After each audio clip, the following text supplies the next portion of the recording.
Issue थे। कुछ major issues है रिलेटेड टू प्रियम्बल, कुछ जजमेंट आई थी रिलेटेड टू प्रियम्बल, दो जजमेंट हुई थी। तो स्टूडेंट यहाँ पर क्या है, मेजर इश्यूज आए थे रिगार्डिंग दी प्रियम्बल, कुछ जजमेंट आई थी, कुछ ये केसेस हुए थे। यहाँ पर दो कंडीशन, यहाँ पर दो जो इश्यूज आए थे। पहला इश्यू क्या था? पहला इश्यू हमारा ये है कि is the preamble is a part of the constitution. पहला ये इश्यू आया कि क्या इश्यू था कि जो प्रियम्बल है वो कॉन्स्टिट्यूशन का पार्ट है या नहीं है, ठीक है। तो one of the major discussion relating to the preamble of India, it has been whether preamble is a part of the constitution or not, है या नहीं। The evolution of opinion on this issue can be seen through the following landmark judgment. Okay, तो मतलब basically क्या था कि judgement हुई थी, इशू आया था कि कि जो प्रियम्बल है वो कॉन्स्टिट्यूशन का पार्ट है या नहीं। तो यहाँ पे कुछ केसेस हुए थे, उसकी जजमेंट देखते हैं, ठीक है। पहला हमारा केस हुआ था बैरूबारी यूनियन केस, 1960 में हुआ था। यहाँ पे क्या, इस केस में जो सुप्रीम कोर्ट ने कुछ ऑब्जर्वेशन रिगार्डिंग प्रियम्बल बोली थी कि preamble is not a part of the constitution. Supreme court ने क्या बोल दिया कि प्रियम्बल कॉन्स्टिट्यूशन का पार्ट नहीं है।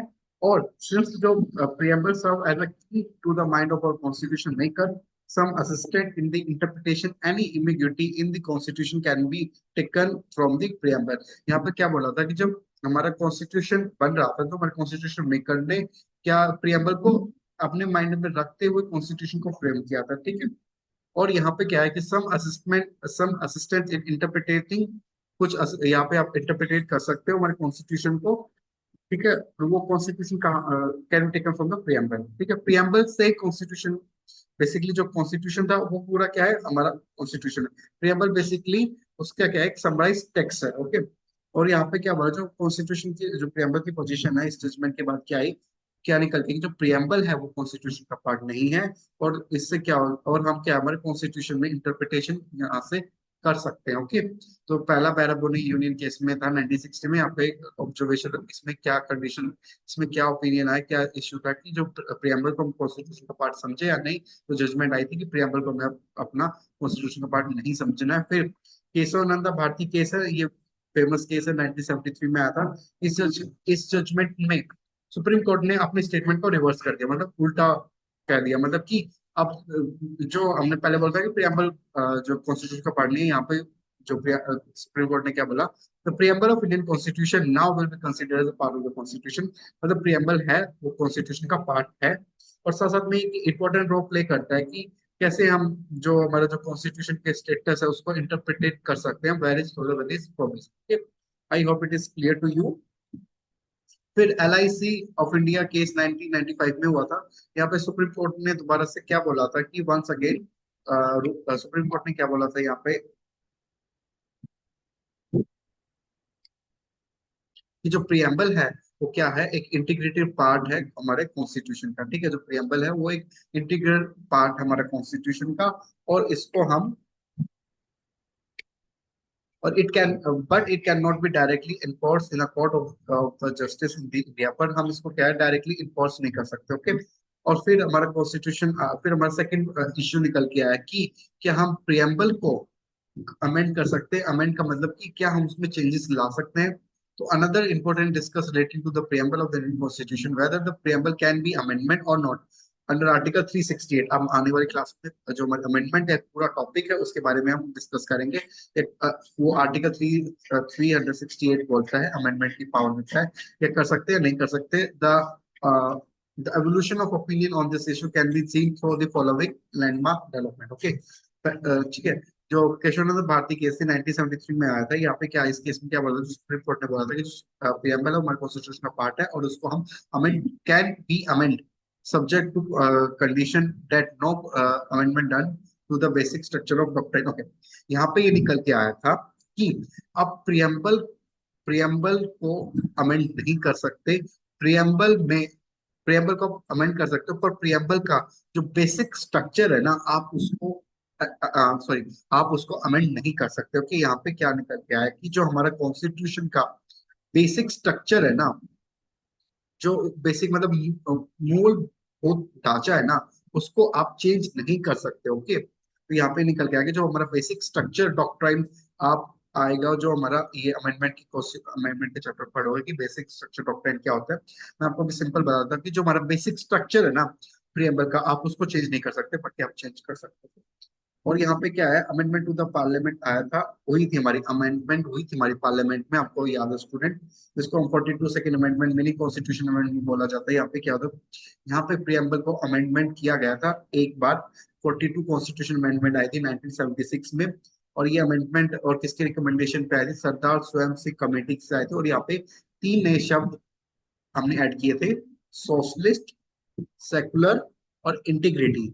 ये हमारे प्रियम्बल में ऐड हो गए थे। ओके, जो सोशलिस्ट और सेकुलर है वो किसके बीच में ऐड हुए थे, सॉल्वेंट और डेमोक्रेटिक। और यूनिटी ऑफ नेशन को हमें चेंज कर दिया गया था, unity and integrity of nation. मतलब यहाँ पे देखो जो स्टूडेंट बेसिक स्ट्रक्चर हमारा क्या है, ये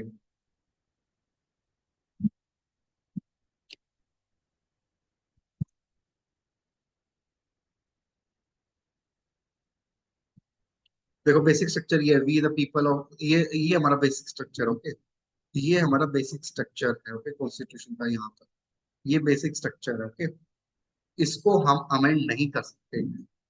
ठीक है, यहाँ पे हमें चेंजेस ला दिए थे, ठीक है, ये वर्ड हमें कहाँ ऐड किए थे यहाँ पे, पर इसको हम चेंज नहीं कर सकते। बेसिक स्ट्रक्चर मतलब जो मूलभूत स्ट्रक्चर उसको नहीं कर सकते। जैसे हमारे कॉन्स्टिट्यूशन में जस्टिस के बारे में बता रखा है, लिबर्टी के बारे में, इक्वालिटी के बारे में डेडिकेट आर्टिकल है ना। ठीक है, तो बेसिकली हमारा बेसिक स्ट्रक्चर और हम इसको अमेंड नहीं कर सकते। ओके,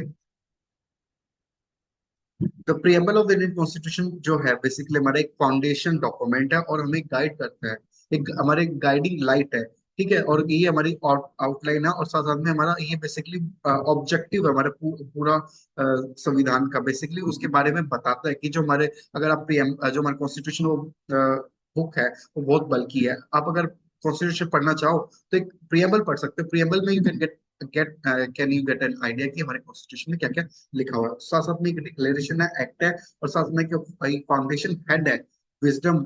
इसको फाउंडेशन हेड बोलते हैं हमारे कॉन्स्टिट्यूशन को, प्रियम्बल को हम एक फाउंडेशन हेड बोलते हैं। और साथ साथ में इसका ऑब्जेक्टिव क्या है कि कानून बनाना, कैसे हम कानून बनाए, कैसे इन कानून को लागू करें। और इस साथ साथ में एग्जामाइन करता है कि जो हमारा प्रियम्बल ऑफ कॉन्स्टिट्यूशन है वो प्रियम्बल ऑफ कॉन्स्टिट्यूशन को फॉलो कर रहा है या नहीं कर रहा है। ओके, इसलिए हम लोग क्वेश्चन हमारा फॉलो कर रहा है या नहीं कर रहा है स्टूडेंट। तो आई होप स्टूडेंट आपको ये लेक्चर अच्छा लगा होगा। अगर आपको ये लेक्चर अच्छा लगा होगा तो please like share and subscribe to my channel, that is Paramjeet make political easy. And today we are done with the topic that is preamble. Okay, आज हमने अपना टॉपिक प्रियम्बल कर दिया है। ओके, प्रियम्बल हमने अच्छे से पढ़ लिया है। अगर प्रियम्बल में अगर आपको किसी को भी कोई प्रॉब्लम है तो please write down your comment in comment box, and your comments are most welcome. And if you are facing any problem, so first you have to rewatch the lecture. If again you're facing any problem, please put down your comment box, and so I can answer your doubt. And tomorrow we are doing fundamental rights. Okay, fundamental rights से भी question आते हैं, preamble से भी question आते हैं। Fundamental rights हम Monday को करेंगे। Okay, Monday. Okay, on Monday we have lecture on fundamental rights. Okay, fundamental rights का लेक्चर आपका मंडे को है। और अगर आपको ये लेक्चर अच्छा और यूजफुल लगा होगा तो प्लीज लाइक शेयर और subscribe to my channel, that is Paramjeet make political easy. And have a nice day and happy belated Diwali everyone. अगर अगर आपके स्टूडेंट इसके जो नोट्स चाहिए तो comment down, comment in comment box. Okay, PDF of, अगर आपको उसकी पीडीएफ चाहिए इस लेक्चर की तो बता दीजिए स्टूडेंट। ओके।